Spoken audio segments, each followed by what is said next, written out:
buat begini. Dia kata apa? Yang orang lah. Saya akan saya tu je saya. Saya kan, makan belai pun tak jalan. Diet Ustaz. Ha? Nak diet juga. Nak kena diet. Saya dah buat diet dah. Ustaz, katanya sembahyang hajat tu boleh dilakukan bila masa. Sembahyang hajat ni dia tidak ada satu masa yang tertentu. Boleh dikerjakan pada masa-masa, pada semua masa. Kerana sembahyang hajat ni adalah sembahyang sunat yang bersebab. Malah sembahyang hajat boleh dikerjakan pada waktu-waktu tidak dibenarkan sembahyang sunat mutlak, seperti selepas sembahyang subuh atau selepas sembahyang asar. Boleh. Contohnya kami pernah buat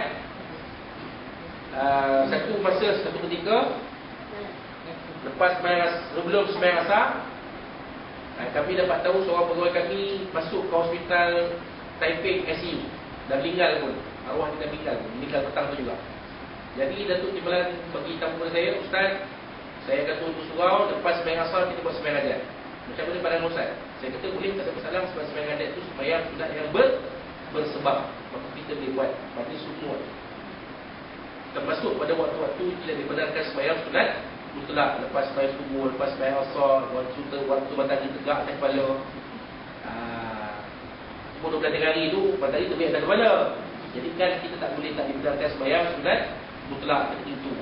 Boleh juga buat sembahyang hajat. Kerana dia sembahyang sunat bersebab. Sembahyang istikharah, sembahyang sunat bersebab. Sembahyang istisqa, sembahyang sunat bersebab. Sembahyang jenazah, tak kisah, kita tak ada masalah. Wallahu a'lam. Ayat yang sahih. Cuma je antara waktu terbaik buat sembahyang hajat ialah sebelum waktu subuh, iaitu ketika sepertiga malam yang akhir. Waktu qiyamul lail tu, itu waktu yang paling baik sekali kita buat sembahyang hajat. Tapi tidak salah kalau kita buat sembahyang hajat pada waktu-waktu lain, tak ada masalah. Waktu Tuhan, boleh. Habis kan buat sembahyang hajat, ya. Apa hal sembahyang hajat kak? Entahlah, suami saya Ustaz, saya pun tak tahulah. Sejak 2 jam Ustaz, lain macam dia lawak Ustaz. Lepas tu dengar-dengar cerita orang dapat saya kata dia balik daripada kebun siap kedai tu tak limah jaga kebun kata Ustaz. Saya susah hati Ustaz. Tu sebab sembahyang hajat tu. Tak apa. Buat sembahyang hajat lah. Minta kepada Allah Ta'ala supaya jauhkan daripada suami kita benda-benda yang boleh merosakkan kebahagiaan rumah tangga. Bukan kita tak nak suami kita kahwin lagi satu, tidak. Tapi kalau benda itu merosakkan kebahagiaan rumah tangga kita, maka benda itu perlu kita boleh minta kepada Allah Ta'ala supaya benda itu dihindarkan. Tapi kalau baik, tak apa, tak masalah. Macam Abang Jen kan, walaupun 4, tapi baik semua, tak apa. Ini kita takut bila suami kita kahwin lagi satu, dia menjadikan kita seumpama Quran buruk, nak dibuang sayang, nak dipakai segan. Itu kita tahu. Betul tak? Sebenarnya dia tak susah hati pun. Yasin Ajat kan nama? Ya? Yasin Ajat. Dia mana dia, kita ada cara boleh juga kita buat baca Yasin, kemudian di akhir tu ada solat hajat, boleh, tak ada masalah kan. Yasin tu qalbul Quran, Yasin tu hati Al-Quran. Dan macam mana caranya orang buat Yasin Ajat? Baca betul-betul Yasin biasa tu. Lepas tu ada doa Yasin, Allah bihaqi Yasin wal Quran al-Karim wa ma bainahu. Pada ujung itu dia adalah disebut doa lain.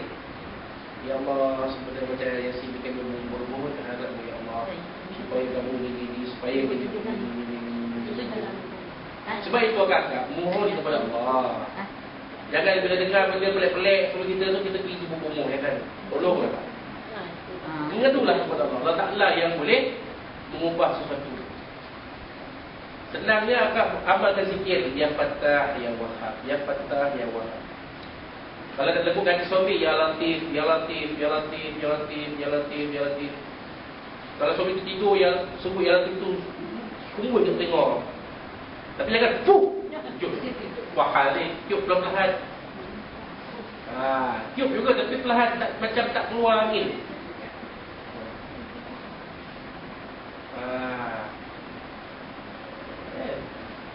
Baca Bismillah yang dalam surah An-Naml dulu. Isi surat Nabi Sulaiman kepada Ratu Balqis. Bismillahirrahmanirrahim. Alla ta'lu alayya wa'tuni muslimin. Baca tu tiup kan. Daripada ubun sampai kaki. Ustaz, saya pernah buat Ustaz. Ha. Lepas tu tunjuk dia tak payahlah. Apa yang tak payah? Saya buat macam tu. Dia terasa dia kata tak payahlah. Agaknya dia tahu kan? Dia tahu lah tu. Dia tahu, dia tahu. Maybe orang gitu macam Ustaz tak payah macam tu kan. Lepas tu Ya. saya tak payahlah. Dah sayang awak dah. Jangan tiup masa tu. Masa dia dah tidur mungkap dan bunyi keruh tu lah. Masa tu lah. Dia dah tidur kuat. Memang confirm bom meletup pun tak sedar. Baru masa tu baca. Ini masa dia tidur-tidur ayam. Dia sama balik. Tak payah ada. Saya sayang kamu aja. Dan tu dia terlupa nak sebut. Masa tidur mati tu. Masa dia tidur tak sedar tu. Anak kita pun boleh kita buat macam tu. Anak kita pun. Itu buat. Kalau nak bisikkan mak, kata Dr. Fazil Kamsah, asal saja dengar, boleh kita bisikkan anak kita sayang kat dia, masa dia tidur tu boleh. Mak sayang kamu. Mak sayang kamu sangat. Kamu jangan berjahat. Kamu jangan nakal. Kamu jadi anak yang baik. Boleh. Masa dia tidur tu mungkar tak sedar tu, bisik kat dia. Ramai anak. Ramai anak. Kalau 10 tu 10 kan. Jenuh mak nak baca. Bapak kena tolong mak lah. Boh, square. Ini mak 10. Bila mak nak tidur? Bapak panggil, maknya nak tidur bila ni? Duk sibuk dia. Saya ni menunggu lama sangat, tak sabar-sabar. Oh lah. Kan? Itu dia cerita ni. Baik. Allah SWT telah memerintahkan supaya mendirikan solat dan juga telah menerangkan kesan solat kepada mereka yang mendirikannya. Jadi itulah kesimpulan yang kita dapat daripada ayat tadi. Solat itu mencegah perbuatan keji, iaitu perbuatan yang haram dan kata-kata mungkar. Perbuatan yang keji dan perkataan yang mungkar, kedua-duanya menghasilkan dosa. Perkataan yang mungkar ni macam-macam kan? Maki hamun, kata-kata yang tak baik, fitnah, macam yang mungkar, kata-kata yang menyinggung perasaan orang, mungkar kan?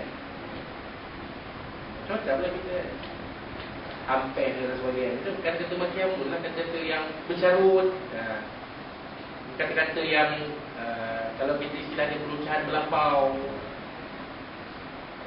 Kalau kita selorong Ustaz, lepas tu kita minta maaf balik. Kita Selorong kita, tapi dia selorong tu tengoklah, selorong tu jangan sampai terlalu kasar sehingga menjadi menyinggung perasaan orang lain. Itu pun kita faham juga kan? Dan kita pun jangan cepat mengambil hati. Contoh kalau kita pergi Indonesia, perkataan gampang tu biasa. Tak ada apa, gampang biasa. Gampang ni senang, masalah saya mudah. Bagi tu gampang saja. Kita buat apa Indo ni kasar. Bagi dia benda tu makna lain, kita makna lain. macam orang Melayu Ustaz. Membutuhkan. Butuh darah cepat, dia kata dalam Elan. Butuh darah cepat. Apa butuh? Butuh ni kan belakang pung kita kan. Butuh tu maknanya perlu dalam bahasa kita. Jadi kita jangan cepat. Bila macam orang Melayu tak hawau kau katanya. Tapi dia orang bukan. Tu bahasa dia. Kebiasaan orang dia sana macam tu. Kadang tu bercelaka. Macam-macam orang tu. Lepas tu keramut dan dia tegur kita. Jadi kita kena jangan cepat salah tanggapan. Macam perkataan kopek. Kopek bagi orang Kelantan lain. Kopek bagi orang Kelantan. Betul tak saya? Baik duit. Baik duit betul tak? Kopek bagi kita apa? Apa ni? Jadi bahasa tu berbeza. Jadi kita kena jangan cepat rasa. Kopek kadang kopek buat kelapa ke apa kopek.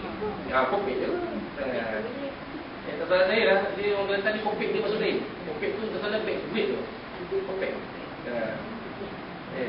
Ada macam-macam. Wallahu a'lam. Jadi itu dia. Puan-puan sekalian, kita dah sampai muka surat di muka 5. Jadi kita berhenti di situ dahulu. Muka surat di muka 5. Perkara 16, solat itu memelihara diri daripada sifat-sifat yang tercela. Itu kita akan sambung bergabung pada tahun hadapan. Tarikhnya 19 Januari 2013. Ya, InsyaAllah kalau kontrak umur disambung oleh Allah Ta'ala 19 Januari 2013. Jadi puan-puan sekalian, kakak sekalian, saya di mana yang ada ditanya kepada saya, ada yang nak menyumbang pada wakaf tu masih boleh menyumbang secara keluarga sendiri nanti. Ya, dan ini adalah mula yang akhir saya mewawarkan. Ya, jadi ada selepas ini saya tidak akan berceritakan apa-apa lah. Tak akan lagi bercerita ke apa tentang benda ni. Ya. Tapi kalau akak bertanya, ada lagi ke dibuka, insyaAllah kita buka lagi. Tak ada masalah. Ya. Ya. Mungkin kalau akak lagi 3 bulan sokong, akak tanya, ada lagi tak? Alah saya, ada. Tapi saya tak kempen lagi lah. Ya, sebab saya kempen di sini dalam tempoh 3 bulan saja. Oleh kerana kita tak jumpa bulan lalu, maka bulan ini jadi bulan yang ketiga. Jadi saya wawarkan, kalau ada yang nak menyumbang, boleh menyumbang nanti, ya, atas nama persendirian ke, nama keluarga ke, ataupun atas nama grup kita lah. Jadi kalau ada grup kita, saya tulis itu muslimat, kaum muslimat, jemaah muslimat, surau, al-Qasiyah, Taman Sri Bedok. Bila dah dapat sijil tu, akak yang menjadi penyelaras mesti fototipkan kepada berapa orang yang menyumbang. Katalah yang menyumbang ni ada 20 orang, 20 kopi kena buat, dan tiap-tiap orang yang menyumbang ni dia akan dapat satu salinan fotostat sijil. Maknanya sumbangan dia ada di situ. Ya. Satu lot RM50. Satu lot RM50. Boleh atas nama sendiri, atas nama keluarga. Katalah akak kata Puan Hamidah dan keluarga, pada suami masuk, anak-anak masuk, semua tu dapat pahala wakaf. Ataupun atas nama kita di grup lah. Jadi kalau kita di grup, siapa yang mencarum, walaupun dia dapat bagi RM5 ataupun RM1 je, nama dia masuk sebagai pewakaf. Pada nama dia ada. Walaupun tak disebut nama satu-satu, tapi ada nama dia dalam senarai bawah. Kerana saya difahamkan senarai pewakaf tu disimpan oleh pihak persatuan. Dia akan simpan. Kita boleh